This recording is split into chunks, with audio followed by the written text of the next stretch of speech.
Hello everybody. We've got a tier list for Jujutsu Battles Tokyo Saga today, and we're going to be doing the fighters first. So I've got it broken down into 5 categories. You've got your pay to win category, which is going to be mostly URs up here, or most of the URs will be in here. Your best free to play units, uh, units that you're going to want to replace as soon as you can with these units. You've got your food that you use for 10 star, and you've got your food that can only go up to 6 stars. So, let's get right into it and we'll start with Toji. Definitely pay to win tier. All of his skills can ignore control effects, which is a big deal when it comes to PvP. He also has insane damage.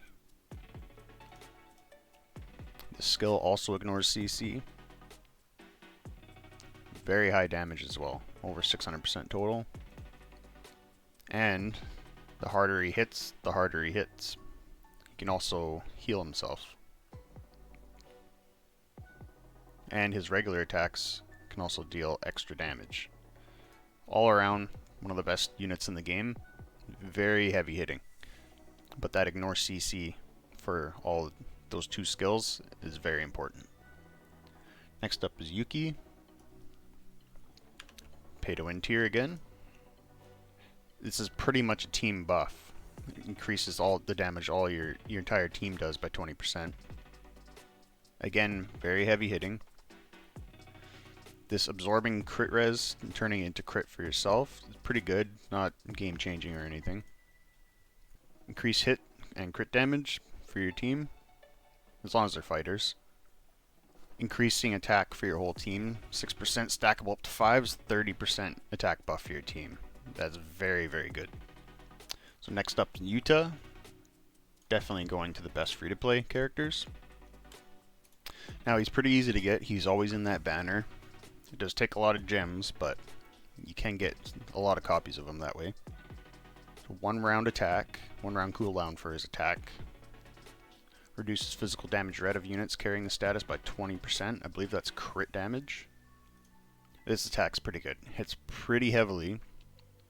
Deals additional damage, and if they're below 30% HP, it can directly eliminate them.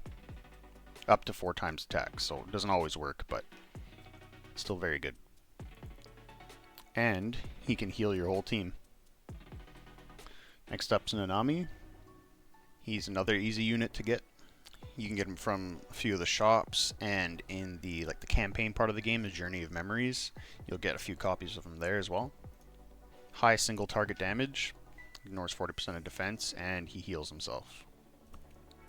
He can also attack twice with even more damage than the original attack, and 100% guaranteed counterattack. So if you throw the healing Jujutsu on him and physical combo, he can be your tank. Now it's Kusakabe, another underutilized character here. Ignores control effects, again that's very important. And dispels all debuffs, then buffs himself. And immune to all control effects. So that means he can't be stunned, he can't be silenced, things like that. Another self buff here. But for every 3 stacks of new Shadow School mark, the number of slashes increases by 1 up to 5 times. And deals splash damage. Gains 1 new Shadow Style mark, affects each time being attacked.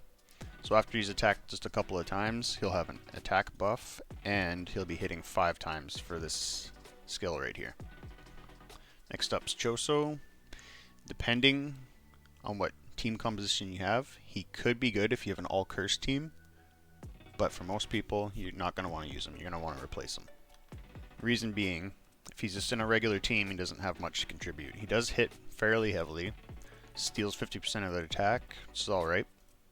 207 to a column of enemies, so I could hit either 3 or 1 enemy, which is not very good.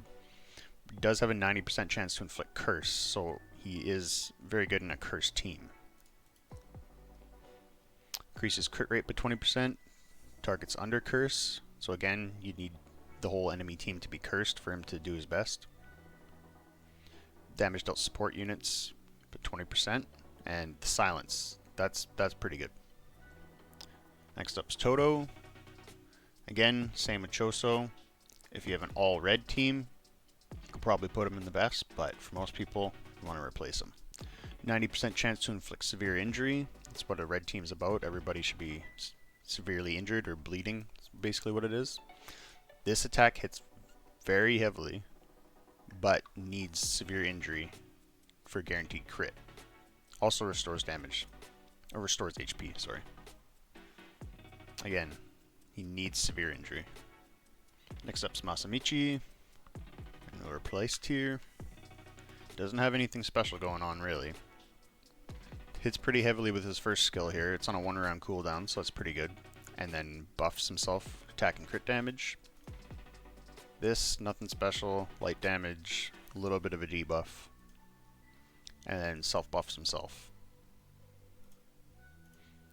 Next up, Sukuna, and as much as we all love him, you're not going to want to use him for the entire game. So this can hit 3 or 4 people. If not, if it only hits 3, then you increase the damage dealt. This one is pretty good. Attacks enemy with the lowest HP, does pretty good damage, so has a high chance to kill them.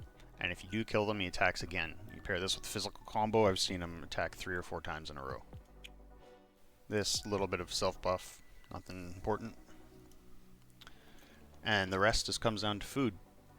So as you can see on the bottom of these characters, they have a 10 here. That means they can go up to 10 star, so they're going to be 10 star food. That includes Hazanoki, Mai, and what's her name again?